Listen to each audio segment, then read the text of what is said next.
वो गाइस, अगर आपने अभी तक इसका पिछला पार्ट नहीं देखा है तो पहले उसे जरूर देख लीजिए। उसका लिंक आपको कमेंट में पिन किया हुआ मिल जाएगा या फिर डिस्क्रिप्शन में भी मिल जाएगा। अब बिना कोई टाइम वेस्ट किए चलिए कहानी वहीं से शुरू करते हैं जहां पिछला पार्ट खत्म हुआ था। अब आगे।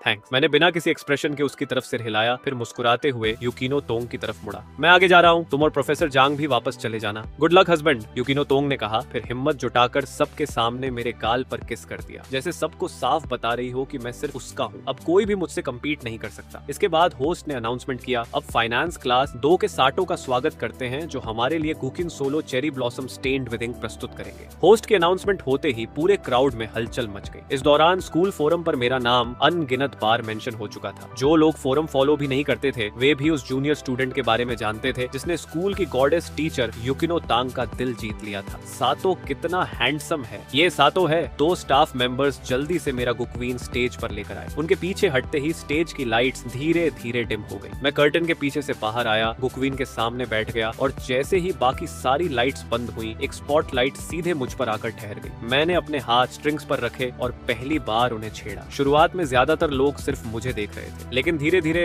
ज्यादा से ज्यादा लोग उस म्यूजिक में खोते चले गए। यहाँ तक कि म्यूजिक डिपार्टमेंट के प्रोफेसर्स ने भी अपनी आंखें बंद कर ली। ऐसा लग रहा था जैसे उनकी सोल्स उनके शरीर छोड़कर चेरी ब्लॉसम से भरी एक दुनिया में पहुंच गई हो। परफॉर्मेंस आगे बढ़ती रही। एक बूढ़े म्यूजिक प्रोफेसर की आंखें तक नम हो गई। उन्हें यंग पीपल्स पॉप कल्चर की ज्यादा जानकारी नहीं थी, लेकिन वह इस म्यूजिक में छिपे उस गहरे हड्डियों तक उतर जाने वाले दुख को साफ महसूस कर सकते थे। अगर प्रोफेसर का ये हाल था तो वे स्टूडेंट्स जो एनिमे पसंद करते थे और खासकर जो इस पीस के पीछे की कहानी जानते थे वे तो और भी ज्यादा टूट चुके थे। आखिरकार मैंने परफॉर्मेंस खत्म कर दी। मैंने अपनी उंगलियां स्ट्रिंग्स पर दबा दी और म्यूजिक अचानक रुक गया। पूरा वेन्यू बिल्कुल शांत हो गया। चाहे ऑडियंस हो, बैक स्टेज पर खड़े स्टूडेंट्स या फिर होस्ट, कुछ पल के लिए हर कोई सब कुछ भूल गया। जब तक सबको होश आया मैं पहले ही स्टेज छोड़कर जा चुका था। कुछ सेकंड की खामोशी के बाद पूरा ऑडिटोरियम जोरदार चीयर्स से गूंज उठा। यही है मेरे दिल का यूको, साटो, आई लव यू। हर तरफ से आती आवाजें मानो ऑडिटोरियम की छत ही उड़ा देने वाली थी। फ्रंट रो में बैठे चोंग यूनिवर्सिटी के प्रेसिडेंट और बाकी लीडर्स भी पूरी तरह हैरान रह गए। ये बहुत टेरिफाइंग है। परफॉर्मेंस खत्म करने के बाद मैंने यूकिनो तांग की तरफ एक इशारा किया और बिना रुके सीधे हॉल से बाहर निकल गया। मेरा इशारा देखते ही यूकिनो तांग तुरंत समझ गई। उसने जियांग और युआन को भी जगा दिया। हॉल से बाहर निकलने के बाद भी उसका दिल अभी तक तेजी से धड़क रहा था। जब सभी लोग बाहर फिर से एक साथ मिले तभी अचानक हॉल के अंदर से जोरदार शोर गूंज उठा जिससे सब चौंक गए। यूकिनो तांग ने अपने सीने पर हाथ रखा। अगर हम पहले बाहर नहीं निकलते तो उन स्टूडेंट्स ने हमें चारों तरफ से घेर लिया होता। यूएन ने आंखें घुमाते हुए यूकिनो टैंग की तरफ देखा। ये सब तुम्हारे हस्बैंड की वजह से हुआ है। सीरियसली प्रोफेसर टैंग, मैं तुमसे बहुत जेलस हूँ। थोड़ी देर पहले बैक स्टेज में जंग भी बार बार यही कह रही थी कि वह यूकिनो टैंग से कितनी जेलस है। असल में यूएन भी यही महसूस कर रही थी, लेकिन यूएन लगभग 40 साल की थी। उसकी सोच ज्यादा मैच्योर थी, इसलिए उसने अपने दिल की सारी बातें खुलकर नहीं कही। बेबीज को साथ लेकर सभी लोग पार्किंग लॉट वापस आ गए। मैंने तीनों बेबीज को उनकी कार सीट्स में बैठा दिया। प्रोफेसर जैंग, प्रोफेसर युआन, यूकिनो और मैं अब वापस जा रहे हैं। आप दोनों का क्या प्लान है? जैंग और युआन ने एक दूसरे की तरफ देखा और सिर हिला दिया। हम भी वापस जा रहे हैं। बाकी परफॉर्मेंसेज अब देखने लायक नहीं लग रही हैं। उसी समय सिस्टम की आवाज मेरे कानों में गूंज उठी। Congratulations to the host for completing the first task of taking the babies to a performance. Reward 63% equity in Shangxi Entertainment. Wow, भले ही मैं एंटरटेनमेंट इंडस्ट्री पर ज्यादा ध्यान नहीं देता था, लेकिन मैं जानता था कि शंघशी एंटरटेनमेंट चाइना का सबसे बड़ा मीडिया ग्रुप था। उसके अंदर अनगिनत स्टूडियोज और आर्टिस्ट्स थे। मेजर सैटेलाइट चैनल्स पर आने वाले हिट शोज और बड़े बजट की फिल्मों के पीछे भी शांगशी एंटरटेनमेंट का ही हाथ होता था और अब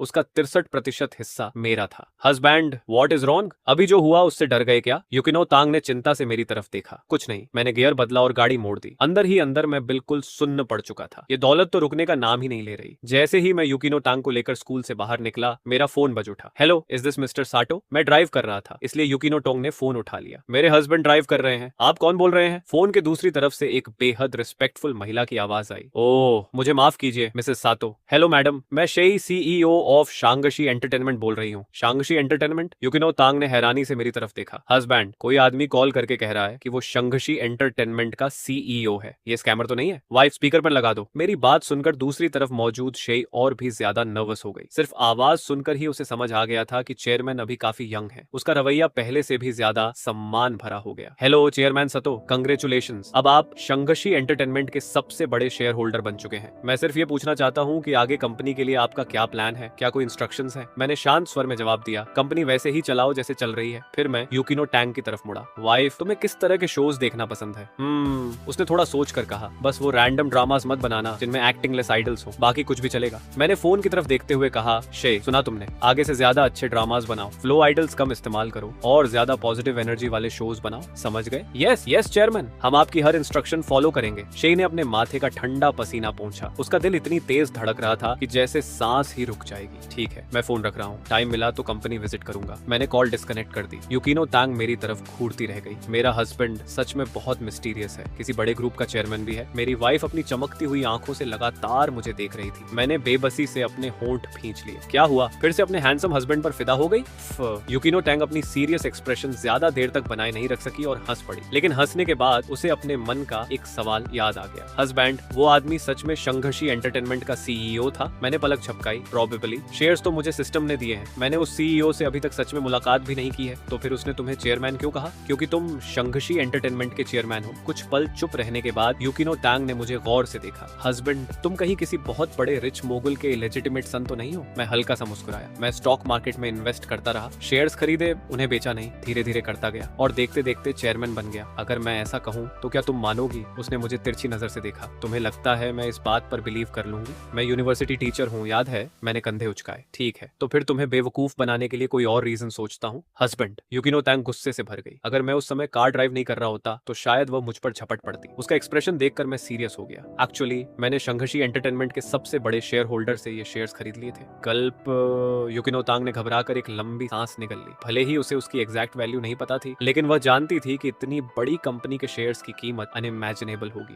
उसने बहुत सावधानी से पूछा, हस्बैंड, तुम कहीं सीक्रेटली वेपन स्मगलिंग का बिजनेस तो नहीं करते? मैंने तुरंत सिर हिला दिया। बिल्कुल, सिर्फ वेपन स्मगलिंग ही नहीं, मैं ऑर्बिटल सैटेलाइट्स की टेस्टिंग भी करता हूँ, न्यूक्लियर वॉरहेड्स की पॉलिशिंग और वैक्सिंग भी, और एयरक्राफ्ट कैरियर्स की पेंटिंग भी। वाइफी, कोई ऑर्डर देना है क्या? यूकिनो टैंग एक साथ हंस भी रही थी और नाराज भी थी। उसे समझ ही नहीं आ रहा था कि उसका हस्बैंड इतना फनी कब से हो गया। जब मुझे लगा कि मैं उसे काफी टीज कर चुका हूँ तो मैंने सिर हिलाया। डोंट वरी, मैंने कभी कोई इलीगल काम नहीं किया, वरना इतने बड़े अमाउंट का फंड फ्लो देखकर तुम्हारा हस्बैंड अब तक जेल में होता। माय हस्बैंड, मैं तुम पर बिलीव करती हूँ। यूकिनो टैंग ने धीरे से सिर हिला दिया। उसने दोबारा नहीं पूछा कि मेरे पास इतना पैसा आखिर आया कहाँ से। उसे पता था मेरे अपने कुछ सीक्रेट्स हैं। जिस दिन से वह दोबारा मेरी जिंदगी में लौटी थी, उस दिन से मैंने उसके सामने लगभग हर चीज में खुद को ओमनिपोटेंट साबित किया था। चाहे पैसा कमाना हो, बेबीज की केयर करना हो, या कोई भी दूसरी प्रॉब्लम। ऐसा लगता था कि जैसे ही मैं उसकी जिंदगी में वापस आया, उसकी सारी वरीज गायब हो गई। नहीं, एक वरी अभी भी बाकी थी, बल्कि वह दिन ब दिन और बड़ी होती जा रही थी। उसके हस्बैंड का चार्म इतना टेरिफाइंग था कि उसे हर समय अलर्ट रहना पड़ता था। एक औरत होने के नाते यूकिनो टैंग अच्छी तरह जानती थी कि मेरे जैसा आदमी बाहर की महिलाओं के लिए कितना डेडली अट्रैक्शन रखता है। लेकिन अगले ही पल उसने दूसरी तरफ से सोचा, क्या यही बात ये साबित नहीं करती कि उसके हस्बैंड और उसके बच्चों के फादर कितने आउटस्टैंडिंग इंसान हैं? हस्बैंड, क्या कभी ऐसा दिन आएगा जब तुम मुझे और बेबीज को नहीं चाहोगे? मैंने आंखें हल्की सिकोड़ते हुए उसकी तरफ देखा। मैं कोशिश करूंगा कि मैं तुमसे पहले इस दुनिया से जाऊं, ताकि तुम्हें मेरे जाने का दुख ज्यादा देर तक न सहना पड़े। क्या तुम्हें सच में लगता है कि मैं तुम्हें छोड़ दूंगा? यूकिनो टैंग के होंठ हल्के से खुल गए। उसका दिल इतनी तेज धड़कने लगा कि उसकी आंखों में नमी भर आई। उसने धीरे से कहा, husband, I love you so much. मैं कार चलाते हुए मन ही मन राहत की सांस छोड़ बैठा। फ्यू, किसी तरह बात संभल गई। अच्छा हुआ इस लड़की ने ज्यादा गहराई से सवाल नहीं किए, वरना मुझे खुद नहीं पता था कि क्या जवाब देता। उस रात बेडरूम की आरामदायक वार्म टोन्ड लाइट्स के नीचे मैंने पहले अपने तीनों नन्हे एंजल्स को दूध पिलाया, फिर उन्हें प्यार से सुलाकर कंप्यूटर के सामने जाकर बैठ गया। मैं हाल ही में स्टॉक मार्केट से हुए अपने प्रॉफिट चेक कर रहा था। हालांकि सिस्टम ने मुझे जेपी मॉर्गन और शंघशी एंटरटेनमेंट जैसी कई बड़ी कंपनीज के शेयर्स और एसेट दिए थे, लेकिन वे सभी स्टॉक्स और बॉन्ड्स थे जिन्हें शॉर्ट टर्म में कैश नहीं कराया जा सकता था। मैं इतना बेवकूफ नहीं था कि उन्हें तुरंत लिक्विडेट कर देता, लेकिन समय के साथ मेरी लिक्विड कैपिटल बढ़ते बढ़ते 20 मिलियन से भी ज्यादा हो चुकी थी। पहले की तरह ही मैं उन्हीं स्टॉक्स को चुनता था जिनमें शॉर्ट टर्म गेन सबसे ज्यादा होता। एक ही ट्रांजैक्शन में पूरा इन्वेस्टमेंट कर देता और सही समय आते ही अपनी पोजीशन क्लियर कर देता। उसी समय नहाकर निकली यूकिनो टैंग हल्की सी गर्म भाप और खुशबू के साथ मेरे पीछे आकर खड़ी हो गई। उसने पीछे से अपनी बाहें मेरी कमर के चारों ओर लपेट दी। हस्बैंड, क्या कर रहे हो? मैं हल्का सा हंसा। तुम्हारे लिए पॉकेट मनी कमा रहा हूँ। अगर हस्बैंड मेहनत नहीं करेगा तो अपनी वाइफ के लिए सुंदर क्लोथ्स कैसे खरीदेगा? और बेबीज के लिए फॉर्मूला मिल्क के पैसे कहाँ से आएंगे?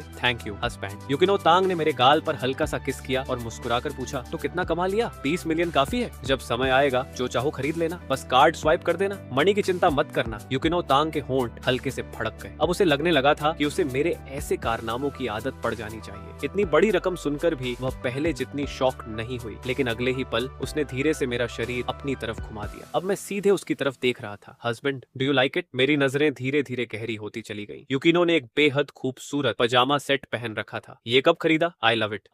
मेन सच में ऐसे ही होते हैं। लेकिन जब तक उसके हस्बैंड को वो पसंद था, उसे लगा कि उन कपड़ों पर खर्च किया गया हर पैसा वसूल था। अगले दिन वीकेंड था। ब्रेकफास्ट के बाद मैं युकिनो टांग और बेबीज को रोलर में बैठाकर जीनू मैंशन कॉम्प्लेक्स में घूमने निकल गया। कुछ ही देर में कॉम्प्लेक्स के कई रेजिडेंट्स इस कपल को पहचानने लगे। गॉड लाइक लुक्स वाला ये खूबसूरत कपल और उनके तीनों बेहद प्यारे बेबीज, जिन्हें देखकर किसी का भी दिल पिघल जाए। थोड़ी देर बाद गार्डन के पास से गुजरते हुए युकिनो तांग की नजर एक छोटी सी लड़की पर पड़ी। वह खुशी खुशी उछलते हुए चल रही थी और अपनी बाहों में एक किटन पकड़े हुए थी। कितनी क्यूट किटी है। युकिनो टांग की आंखें चमक उठी। हस्बैंड, चलो हम भी एक कैट रखते हैं। ओके, मैंने मुस्कुराते हुए उसकी तरफ देखा। श्योर, बेबीज अभी बहुत छोटे हैं, अगर उन्हें कैट हेयर से एलर्जी हुई तो। मेरी बात सुनते ही युकिनो टांग ने खुद को ही डांटना शुरू कर दिया। बेबीज सबसे पहले आते हैं, ये सोचते ही उसे अपनी इच्छा दबानी पड़ी। अपनी प्यारी वाइफ का उतरा हुआ चेहरा देखकर मैंने आगे चल रही उस छोटी लड़की को आवाज दी। लिटिल वन, जरा इधर आओगी? मेरी आवाज सुनकर छोटी लड़की पीछे मुड़ी। उसकी दो चोटियां उछलती हुई पीछे हिल रही थी। वो मुस्कुराते हुए हमारे पास आ गई। अंकल, सिस्टर, क्या बात है? मैंने तुरंत अजीब सा चेहरा बना लिया। मैं अंकल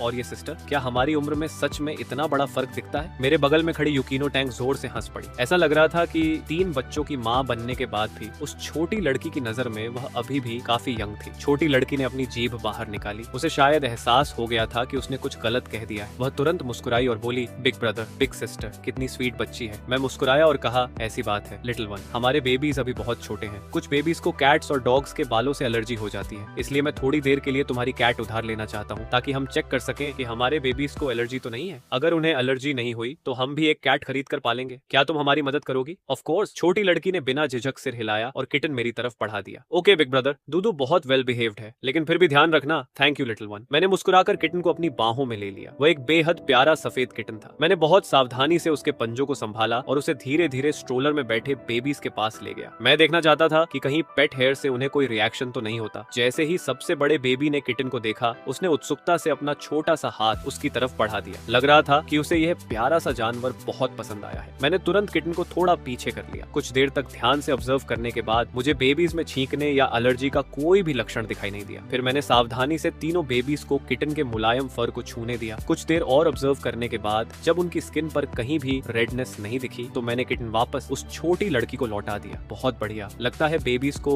एलर्जी नहीं है। Thank you little one. You are welcome big brother, big sister. छोटी लड़की खुशी से मुस्कुराई। जब आप कैट खरीद लो तो उसे मुझे दिखाने जरूर लाना। मैं और युकिनो टांग एक दूसरे की तरफ देखकर मुस्कुराए। ऑफ कोर्स, जब हम कैट ले आएंगे तो उसे तुम्हारे साथ खेलने के लिए नीचे जरूर लाएंगे। छोटी लड़की खुशी से पलकें झपकाते हुए बोली, मेरा नाम सुनु दुओ है। मॉम और डैड मुझे दुओ दुओ बुलाते हैं। दुओ दुओ से गुड बाय कहने के बाद युकिनो टैंग ने तुरंत मेरा हाथ पकड़ लिया। हस्बैंड, अब तो हम कैट रख सकते हैं ना? श्योर, लेकिन बेबीज को पेट स्टोर ले जाना ठीक नहीं होगा। ऐसा करते हैं, कल दोपहर तुम्हारी क्लास नहीं है, तुम बेबीज के साथ घर पर रहना, मैं जाकर कैट खरीद लाऊंगा। ओके। युकिनो टांग इतनी खुश हो गई कि वह पंजों के बल उठी और मेरे होठों पर हल्का सा किस कर दिया। उसका हस्बैंड उसके लिए कितना अच्छा था। उसे सिर्फ एक पेट कैट चाहिए थी और वह तुरंत उसकी इच्छा पूरी करने निकल पड़ा। अगले दिन क्लास खत्म करके युकिनो टांग जैसे ही ऑफिस लौटी, उसने देखा कि जांग दोनों हाथ ऊपर उठाकर खुशी से चिल्ला रही थी। जंग, इतनी खुश क्यों हो? न्यू ईयर हॉलिडे आने वाली है। मैं तो पहले से ही घूमने जाने की तैयारी करके बैठी हूँ। फ्लाइट टिकट्स भी बुक हो चुकी हैं। स्कूल हमें पूरे 3 डेज की छुट्टी दे रहा है। ये सुनते ही युकिनो टांग के मन में भी एक ख्याल आया। 3 डेज की छुट्टी,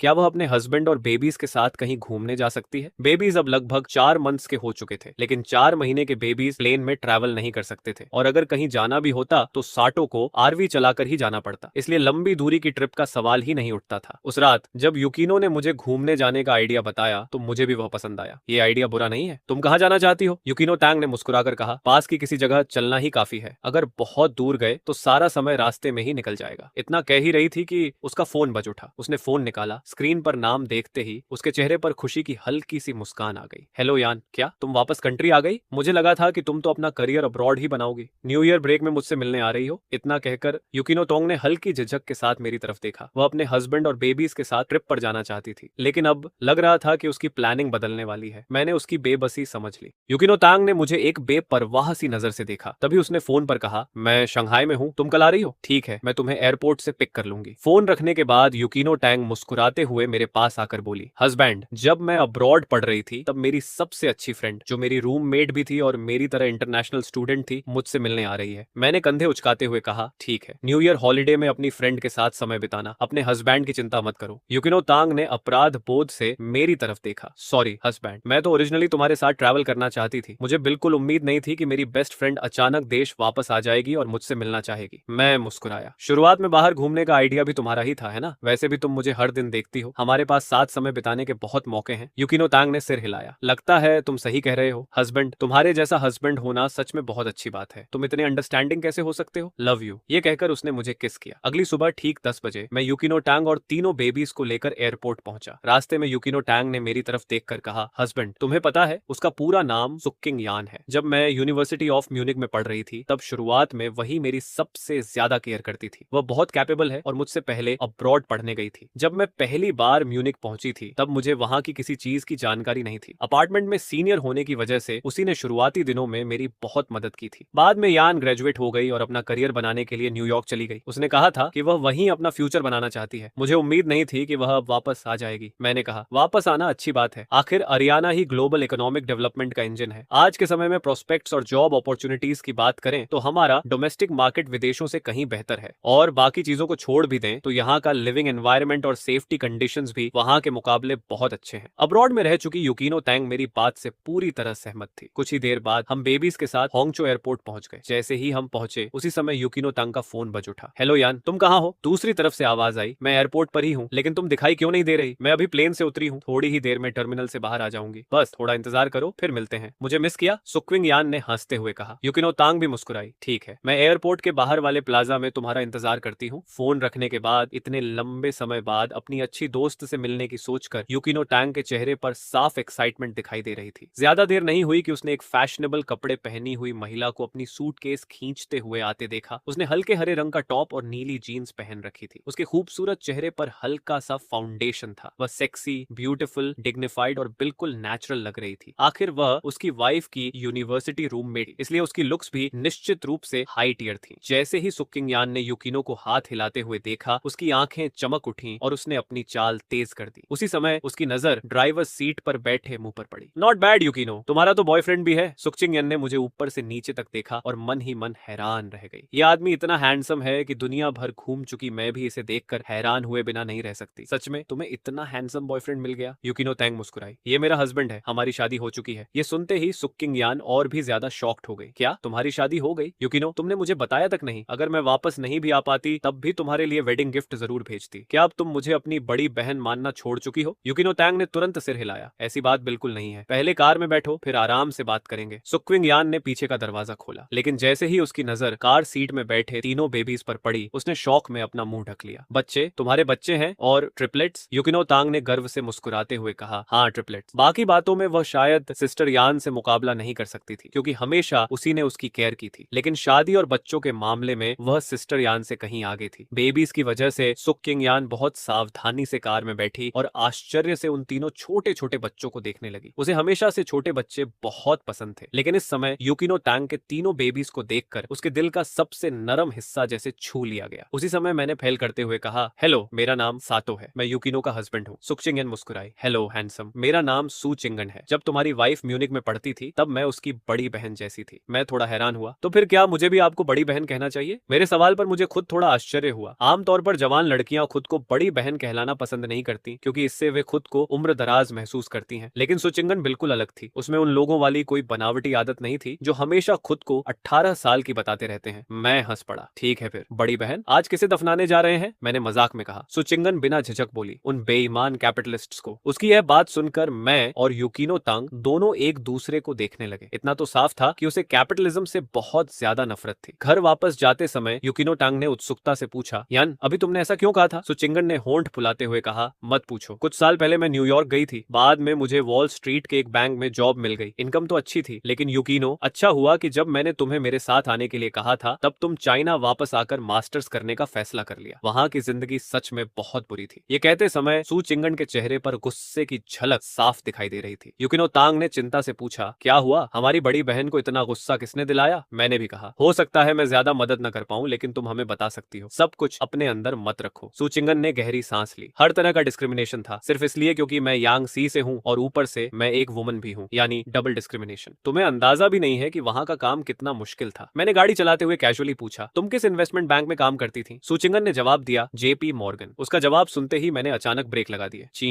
मैं मन ही मन चौंक गया। गुड लॉर्ड, ये तो सच में JP मॉर्गन है। सिस्टम ने मुझे जो शेयर्स रिवॉर्ड किए थे वे JP मॉर्गन के ही थे। यूकिनो टैंग घबरा गई। हस्बैंड, अचानक ब्रेक क्यों लगा दिए? मैं तो डर ही गई थी। अच्छा हुआ बेबी सेफ्टी सीट्स में बैठे हैं। मेरे होंठ हल्के से फड़क गए। इतनी देर बाद पता चला कि सू चिंगन तो असल में मेरे लिए ही काम करती थी। मैंने रियर व्यू मिरर से उसकी तरफ एक अजीब नजर से देखा, लेकिन कुछ कहा नहीं। उसी समय सू चिंगन ने फिर मेरी तरफ देखा। हैंडसम, तुम ऐसा क्या करते हो कि अरुकिनो तुम्हारी हो गई? जरा बताओ, ताकि तुम्हारी बड़ी बहन भी कुछ सीख सके। मैं हल्का सा मुस्कुराया। मैं वही बेईमान कैपिटलिस्ट हूँ जिसके बारे में तुम अभी बात कर रही थी। मैं हंस पड़ा। मन ही मन सोच रहा था कि अगर इसे पता चल गया कि मैं इसका बॉस हूँ तो इसका रिएक्शन कैसा होगा। मेरी बात सुनकर सुचिंगन एक पल के लिए चुप रह गई, फिर हंस पड़ी। स्पष्ट था कि उसे लगा मैं बस किसी छोटी कंपनी का ओनर हूँ। उसने इससे आगे कुछ नहीं सोचा। करीब आधे घंटे बाद हम जिनू मैंशन पहुंच गए। घर के अंदर कदम रखते ही सुचिंगान सामने का नजारा देखकर दंग रह गई। ओ माय गॉड, यूकिनो, तुम्हारा घर इतना लग्जूरियस है। सिर्फ ये लिविंग रूम ही न्यूयॉर्क वाले मेरे पूरे अपार्टमेंट से बड़ा है। वाओ, इस फ्लोर टू सीलिंग विंडो से तो पूरा बंद दिखाई देता है। तभी उसकी नजर एक बिल्ली पर पड़ी। और यह कैट कितनी क्यूट रैग डॉल है। यूकिनो टैंग उसे पूरे घर का टूर कराने लगी। कुछ देर बाद सू चिंगन वापस लिविंग रूम में आकर सोफा पर बैठ गई। उसकी आंखों में साफ ईर्ष्या थी। यूकिनो,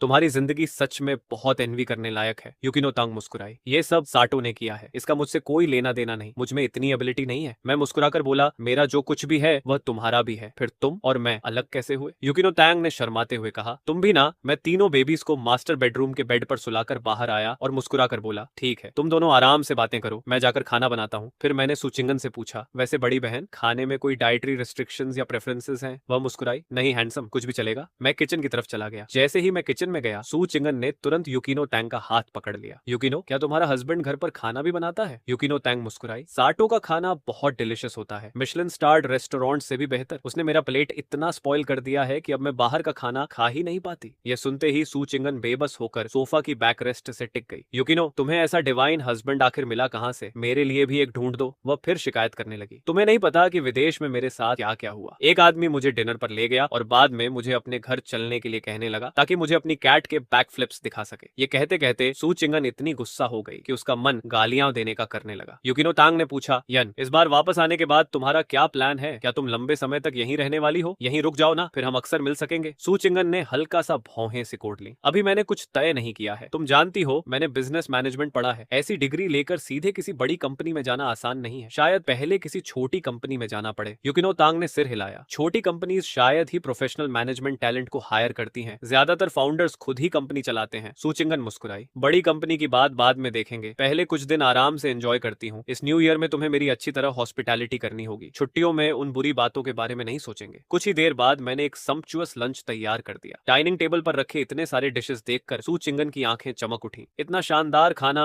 मांचू एंड हान बैंक्वेट भी शायद इससे बेहतर नहीं होगा। उसने मेरी तरफ देखकर पूछा, साटो, क्या तुम शेफ हो? मैंने भौं उठाई और मुस्कुराकर कहा, मैं अपनी डार्लिंग वाइफ का पर्सनल शेफ हूँ। मेरी बात सुनकर सुचिंगन को फिर से एक और माउथफुल ऑफ डॉग फूड मिल गया। वह हंसते हुए बोली, मैं भी किसी आदमी के साथ ऐसी स्वीट रिलेशनशिप चाहती हूँ। तुम दोनों को देखकर तो खाना शुरू करने से पहले ही मेरा पेट भर गया। हालांकि वह शिकायत कर रही थी, लेकिन उसके हाथ लगातार चलते रहे। उसने रैबिट मीट का एक टुकड़ा उठाकर मुंह में रखा। अगले ही पल उसकी आंखें फैल गईं। डिलिशियस, बहुत ही डिलिशियस। इसके बाद उसने किसी और चीज की परवाह ही नहीं की। वह बस सिर झुकाकर खाने में लग गई। उसकी खाने की स्पीड इतनी तेज थी कि उसे सचमुच व्हर्लविंड कहा जा सकता था। मैं उसे देखकर दंग रह गया। धीरे खाओ, मैं और यूकिनो तुमसे खाना छीनने वाले नहीं है। सू चिंगन ने बिना सिर उठाए कहा, यह सच में बहुत डिलिशियस है। मैंने अपनी जिंदगी में इतना अच्छा खाना कभी नहीं खाया। इस बार वापस आना बिल्कुल बेकार नहीं गया। फिर उसने यूकिनो टैंग की तरफ देखा। यूकिनो, तुम बिल्कुल अच्छी फ्रेंड नहीं हो। इतनी अच्छी चीज पहले कभी मुझे शेयर ही नहीं की। लंच के बाद यूकिनो तांग और सू चिंगन ने डिज्नीलैंड जाने का फैसला किया, लेकिन वहां एक ऐसी घटना होने वाली थी जिसकी किसी ने भी उम्मीद नहीं की थी। मैं यूकिनो टैंग और सू चिंगन को लेकर अम्यूजमेंट पार्क पहुंचा, लेकिन मेरी पहचान ने सू चिंगन को पूरी तरह हैरान कर दिया। मेन एंट्रेंस के बाहर भारी भीड़ देखकर यूकिनो तांग ने कहा, वाओ, यहाँ तो कितने लोग हैं। अंदर जाने के लिए पता नहीं कितनी देर क्यू में खड़ा होना पड़ेगा। इतनी भीड़ देखकर उसका मन लगभग बदल गया। उसी समय मेरे दिमाग में सिस्टम की आवाज गूंजी, congratulations to host for completing the first task of bringing the babies to an amusement park. Reward, Walt Disney company के 12% shares. Corresponding contact persons information has been stored in your phone. मैंने हल्की सी मुस्कान के साथ stroller में बैठे तीनों little angels की तरफ देखा। लिटिल वंस, आज हम अपनी ही जगह जगह घूमने आए हैं। फिर मैंने यूकिनो टैंग से कहा, यूकिनो 1 मिनट रुको, मैं एक फोन कॉल करता हूँ। मैंने अपना फोन निकाला और यांगिया में मौजूद यहाँ के पर्सन इंचार्ज को सीधे कॉल कर दिया। कुछ ही देर बाद एक सूट पहने बेहद सलीकेदार आदमी कई लोगों के साथ पार्क टूर कार्ट में बैठकर हमारे सामने पहुंचा। कार्ट से उतरते ही वे लोग तेजी से मेरी तरफ आए। उनका लीडर तुरंत झुक गया। Welcome to Shanghai Disneyland for your inspection sir. मैंने हाथ हिलाते हुए कहा, आज मैं काम के लिए नहीं आया हूँ, मैं अपनी फैमिली के साथ एंजॉय करने आया हूँ, प्रॉपर अरेंजमेंट्स कर दीजिए। वह तुरंत सिर हिलाकर एक स्टाफ मेंबर को बुलाने लगा। आज आप मिस्टर सातो और उनकी फैमिली के साथ रहेंगी, सभी प्रोजेक्ट्स में प्रायोरिटी रहेगी और सभी राइड्स बिल्कुल फ्री होंगी, समझ गई? स्टाफ मेंबर ने मुस्कुराकर सिर हिलाया। अंडरस्टूड। उसने पहले मुझे झुककर ग्रीट किया, फिर यूकिनो टांग और सू चिंगन की तरफ भी सम्मान से झुक गई। उन लोगों के जाने के बाद यूकिनो टांग धीरे से मेरे पास आई। हस्बैंड, ये सब क्या हो रहा है? मैंने पास खड़ी स्टाफ मेंबर की तरफ इशारा किया। इनसे पूछ लो। स्टाफ मेंबर मुस्कुराई और बोली, मैडम, मिस्टर सत्तो वॉल्ट डिज्नी के 12 सबसे बड़े शेयर होल्डर्स में से एक है। दूसरे शब्दों में कहें तो शंघाई डिज्नीलैंड का एक हिस्सा मिस्टर सत्तो की प्रॉपर्टी माना जा सकता है। ये सुनकर यूकिनो तांग अविश्वास से मुझे देखने लगी। क्या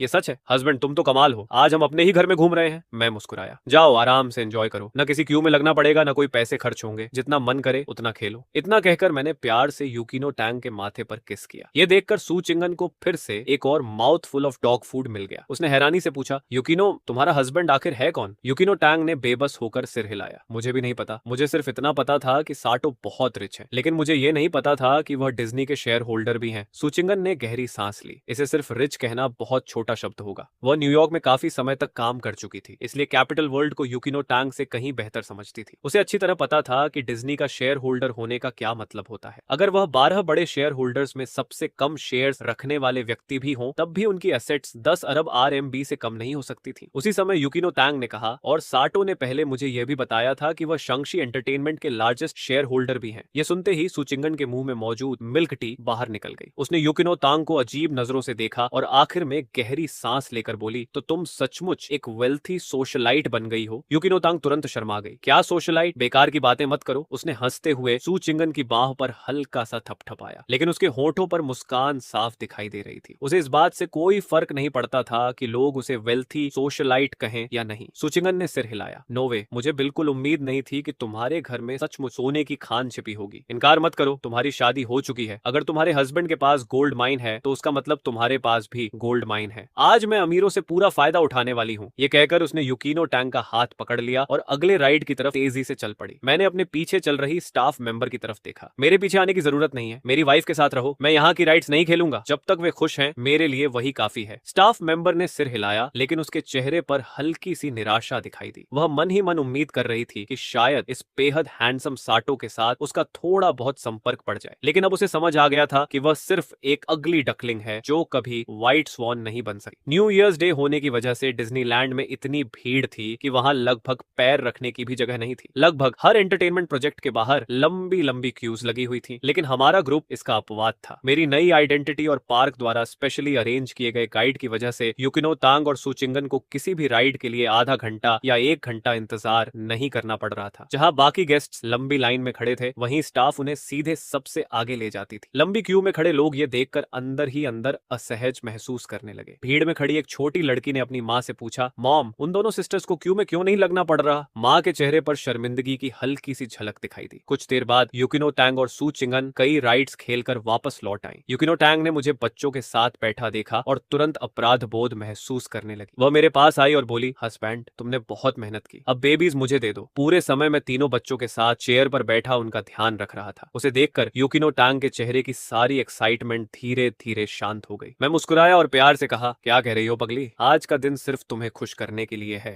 आई और बेबीज ने भी बहुत अच्छा टाइम बिताया। Eldest, second, third. सुचिंगन ने कपल के बीच का वो स्वीट सीन देखा और सिर हिलाया। क्या मुझे भी सच में एक बॉयफ्रेंड ढूंढ लेना चाहिए? हालांकि वो पहले भी प्यार में पड़ चुकी थी, लेकिन उसकी सभी रिलेशनशिप्स का कोई नतीजा नहीं निकला। सुचिंगन ने मन ही मन स्नॉट किया। वेक अप सुचिंगयान, तुम बस इसलिए जेलस हो क्योंकि यूकिनो का हस्बैंड इतना आउटस्टैंडिंग है। पूरी दुनिया में उसके जैसा आदमी ढूंढना बहुत मुश्किल है। करीब 2 घंटे बाद उन्होंने पार्क की लगभग सारी राइड्स और प्रोजेक्ट्स एंजॉय कर लिए थे। दोनों सेटिस्फाइड महिलाएं आखिरकार वापस जाने के लिए तैयार हो गई। डिज्नीलैंड से निकलकर जब वे बाहर पार्किंग लॉट की तरफ लौट रहे थे, मैं स्ट्रोलर कैरेज धक्का दे रहा था। तभी अचानक थोड़ी दूर से एक जोरदार गर्जना सुनाई दी। एक कार अनइमेजिनेबल स्पीड से आती हुई सड़क के बीच बने आइसोलेशन फेंस से जा टकराई। टक्कर इतनी जबरदस्त थी कि फेंस उछलकर सीधा हमारी तरफ आने लगा। सुचिंगन डर के मारे बिल्कुल जड़ हो गई। वो वहीं खड़ी रह गई। उसे समझ ही नहीं आया कि क्या करे। आखिर उसने अपनी अपनी जिंदगी में ऐसा मूवी जैसा सीन कब देखा था। कुछ पल के लिए सब स्टंडेड रह गए, लेकिन अगले ही पल युकिनो टोंग के अंदर अचानक हिम्मत आ गई। वो तुरंत मुड़ी, तीनों बेबीज को अपनी बॉडी से प्रोटेक्ट किया और जोर से चिल्लाई, हस्बैंड भागो।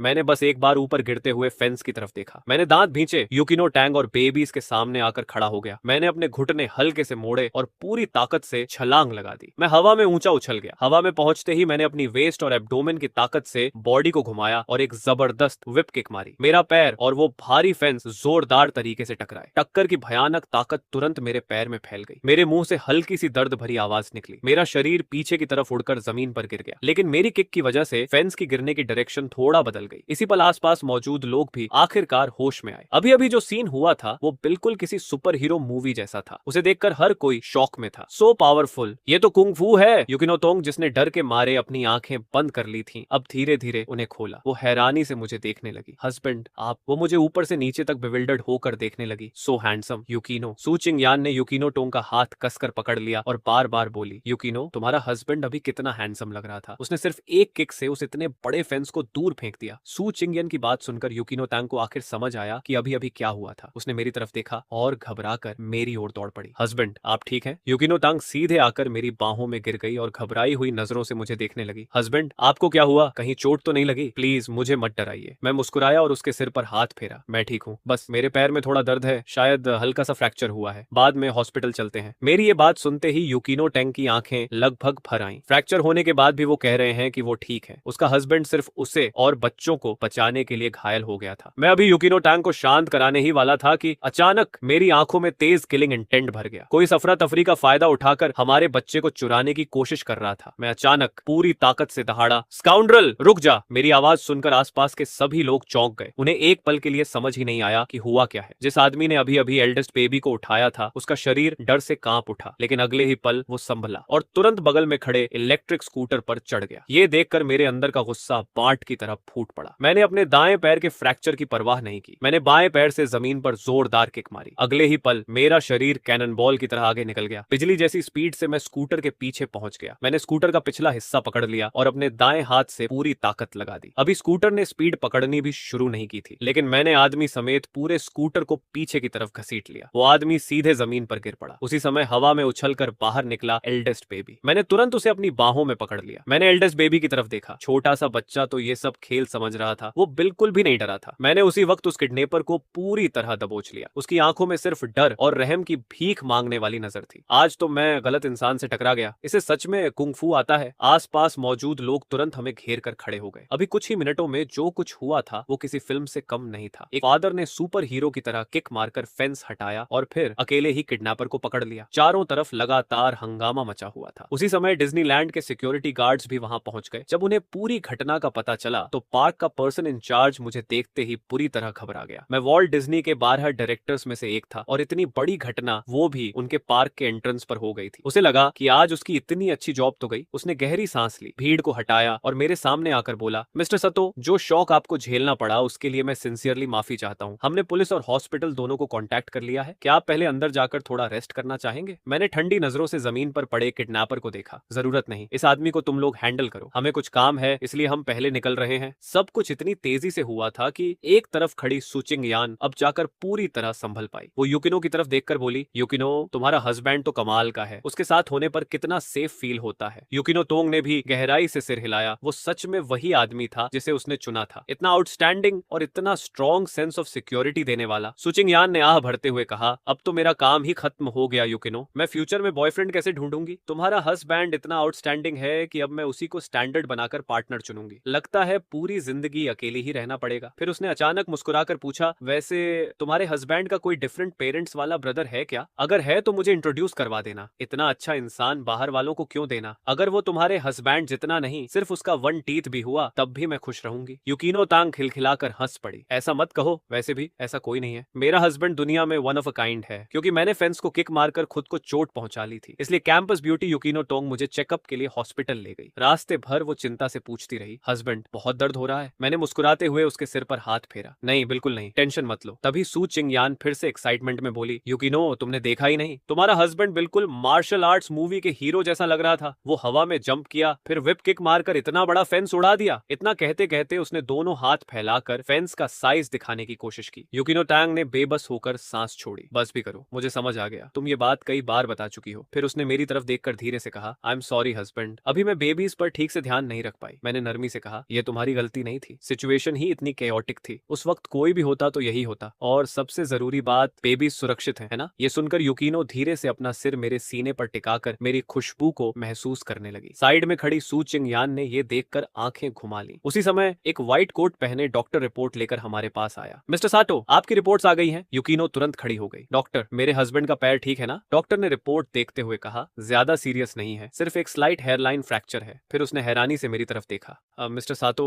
आपका शरीर सच में इनक्रेडिबल है। आपने जैसा बताया कि आपने इतनी बड़ी फेंस को किक मारा, उसके बाद सिर्फ हेयरलाइन फ्रैक्चर होना, ये मेडिकल कॉमन सेंस से भी आगे की बात है। लेकिन दुनिया में कई ऐसी चीजें होती हैं जिन्हें आसानी से एक्सप्लेन नहीं किया जा सकता। शायद उस क्रिटिकल मोमेंट पर आपने एक फादर और हस्बैंड होने के नाते अपना लेटेंट पोटेंशियल निकाल दिया। इसी वजह से आप ऐसा एक्स्ट्रा ऑर्डिनरी परफॉर्मेंस कर पाए। युकिनो ने तुरंत फिर पूछा, डॉक्टर, क्या इन्हें हॉस्पिटल में एडमिट होना पड़ेगा या फ्यूचर में कोई परमानेंट डैमेज होगा? डॉक्टर मुस्कुराया और सिर हिलाया। मिसेस साटो, बिल्कुल नहीं। मिस्टर साटो की फिजिकल कंडीशन बहुत अच्छी है, कोई लास्टिंग डैमेज नहीं होगा, बस थोड़ा रेस्ट कीजिए, कुछ समय में ये पूरी तरह ठीक हो जाएंगे। मुझे अपने शरीर की कंडीशन अच्छी तरह पता थी। बिना किसी ट्रीटमेंट के भी मेरी करंट फिजिकल फिटनेस के साथ मैं कुछ ही दिनों में पूरी तरह रिकवर हो सकता था। लेकिन युकिनो को चिंता न हो, इसलिए मैंने फिर भी डॉक्टर से अपने पैर पर प्लास्टर कास्ट चढ़वा लिया। उसके बाद युकिनो की केयर में मैं कार में बैठ गया, क्योंकि मैं इंजर्ड था, इसलिए ड्राइव भी युकिनो को ही करनी पड़ी। कुछ ही देर में हम तीनों बेबीज के साथ वापस जीनू रेजिडेंस पहुंच गए। उस शाम युकिनो ने खुद आगे बढ़कर कहा, हस्बैंड, आज रात का खाना मैं बनाऊंगी, आपको मेरी कुकिंग टेस्ट करनी होगी। मैंने उसकी तरफ देखकर मुस्कुराते हुए पूछा, पक्का? कहीं किचन ही मत उड़ा देना। युकिनो ने दोनों हाथ कमर पर रखे और मुंह फुला लिया। आप मुझे अंडर एस्टिमेट कर रहे हैं? मत भूलिए, आपसे मिलने से पहले मैं अकेले रहती थी। लेकिन तभी बगल में खड़ी क्योकिन सू को जैसे कुछ याद आ गया। उसके चेहरे का एक्सप्रेशन अचानक अजीब हो गया। युकिनो, क्या तुम सच में खाना बनाने वाली हो? युकिनो ने तुरंत जवाब दिया, मत सोचो कि मैं अभी भी वही हूँ जो ओवरसीज पढ़ाई के समय थी। अब मुझे कुकिंग आती है। तुम लोग सच में मुझे इतना कम समझते हो? लगता है आज मुझे अपनी स्किल्स दिखानी ही पड़ेंगी। उन दोनों की बातें सुनकर मुझे भी कुछ गड़बड़ लगी। मैंने पूछा, बिग सिस्टर क्योकेन, क्या युकिनो खाना नहीं बना सकती? क्योकेन सू ने बड़े ध्यान से अपने वर्ड चुने। ऐसा नहीं कहूंगी कि वो खाना नहीं बना सकती, कम से कम न्यूट्रिशन की गारंटी तो रहती है। मे बी,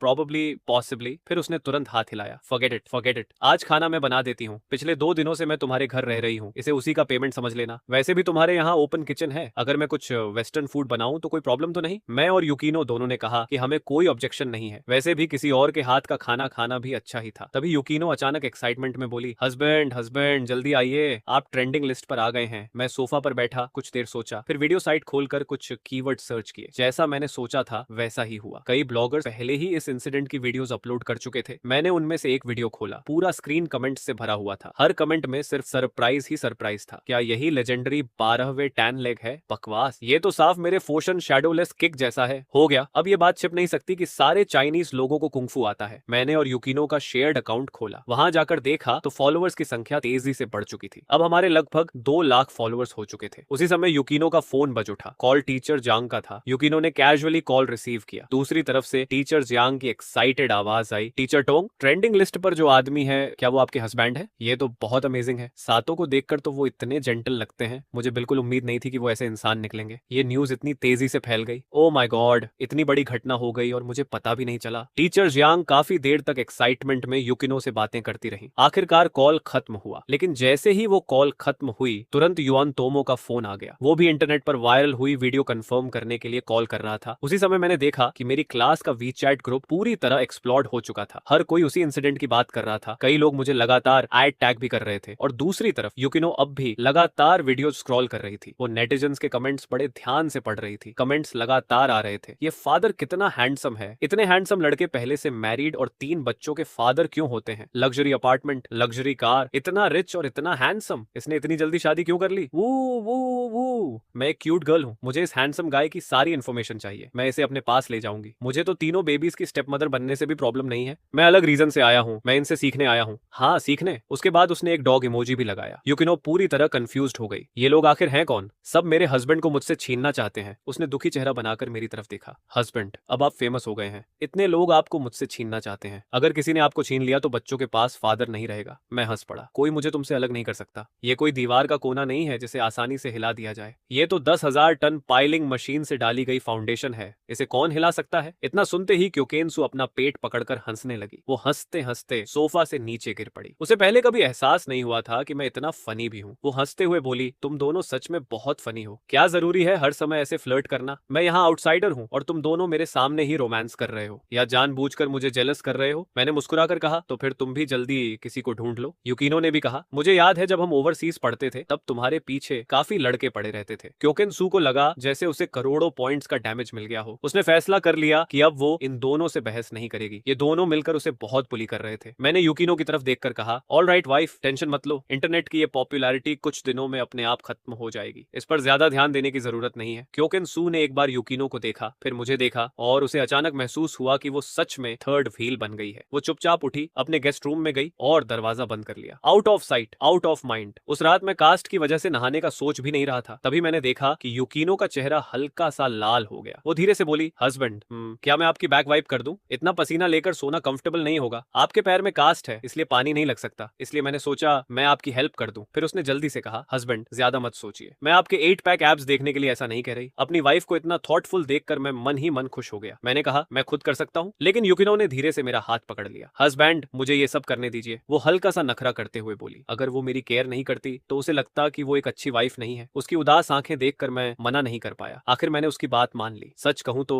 जिस इंसान से आप प्यार करते हो उससे अपनी केयर करवाना भी एक अलग ही एहसास होता है। सब खत्म होने के बाद यूकिनो ने मुझे ठीक से ब्लैंकेट ओढ़ाया, फिर बिल्कुल किसी बच्चे की तरह मेरे माथे पर किस किया। गुड नाइट, अच्छी नींद लेना। मैंने आंखें घुमाई। अच्छी नींद? मुझे तो रात में उठकर बेबीज का भी ध्यान रखना है। पता नहीं आजकल हर रात छोटी पिग की तरह कौन सोता है। यूकिनो ने तुरंत मुंह फुला लिया। आज रात मैं जरूर उठूंगी। आपके आने से पहले भी मैं यही करती थी। फिर उसने मुझे देखकर कहा, हस्बैंड, आप ही लिटिल पिग हैं। पगी हस्बैंड, पगी। मैं मुस्कुराया और उसे अपनी बाहों में खींच लिया। थैंक यू मिसेस वाइफ, इतनी केयर करने के लिए धन्यवाद। यूकिनो शर्मा कर बोली, हेट यू। हालांकि उसके होठों पर आई मुस्कान किसी भी तरह रुक नहीं रही थी। उसके दिल में सिर्फ मिठास ही मिठास थी। न्यू ईयर हॉलिडे खत्म होने के बाद क्योकिन सू ने अनिच्छा से यूकिनो को अलविदा कहा। अब उसे भी अपने फ्यूचर के बारे में सोचना था। यूकिनो वापस स्कूल में क्लासेस लेने चली गई और मुझे भी एग्जाम्स की तैयारी के लिए स्कूल लौटना था। आखिर जनवरी शुरू हो चुका था और सभी सब्जेक्ट्स के एग्जाम्स एक एक करके शुरू हो रहे थे। लंच टाइम था, मैंने अभी तक खाना नहीं खाया था। मैं मुस्कुराते हुए यूकिनो के ऑफिस की तरफ चल पड़ा। मैंने ऑफिस पहुंचकर दरवाजा नॉक किया और अंदर चला गया। यूकिनो अभी अभी थर्मल लंच बॉक्स निकाल रही थी। जैसे ही उसने मुझे देखा उसके चेहरे की सारी ठंडक एक खूबसूरत मुस्कान में बदल गई। हस्बैंड, आप आ गए। मैं उसके पास जाकर कुर्सी खींचकर बैठ गया। हाँ, तुम्हें देखने आया हूँ। वैसे भी आज दोपहर मेरा एग्जाम है। फिर मैंने मुस्कुराकर कहा, वाइफ, मैंने लंच नहीं किया, मुझे भी थोड़ा खाने दो। यूकिनो ने तुरंत लंच बॉक्स खोला। जो खाना मैंने सुबह उसके लिए बनाया था वही मेरे सामने रख दिया। फिर बोल और चॉपस्टिक्स मेरे सामने रखते हुए बोली, हस्बैंड, पहले आप खाइए। मैं हंस पड़ा। मैं मजाक कर रहा था, बस 2-4 बाइट्स खा लूंगा। ये खाना तुम्हारे एपेटाइट के हिसाब से बनाया है। मैं नहीं चाहता कि मेरी प्यारी वाइफ भूखी रह जाए। यूकिनो अकेले नहीं खा रही थी, वो बीच बीच में अपने हाथों से मुझे भी खिलाती जा रही थी। तभी बाहर से आवाज आई, ओह, मैं तो सोच रही थी कि बाहर खाना खाऊंगी ताकि तुम्हारे लविंग लंच से बच जाऊं, लेकिन वापस आकर तो उससे भी ज्यादा हार्ट ब्रेकिंग सीन देख लिया। ये जांग तामा की आवाज थी। यूकिनो का चेहरा हल्का सा लाल हो गया, लेकिन उसने फिर भी मुझे अपने हाथों से खिलाना नहीं छोड़ा। उसके लिए सबसे जरूरी बात यह थी कि उसका हस्बैंड भूखा न रहे। बाकी लोग क्या सोचते हैं उससे उसे कोई फर्क नहीं पड़ता था। उसी समय युआन तोमो भी जंगतामा के साथ अंदर आया। मुझे देखते ही उसने तुरंत थम्स अप दिखा दिया।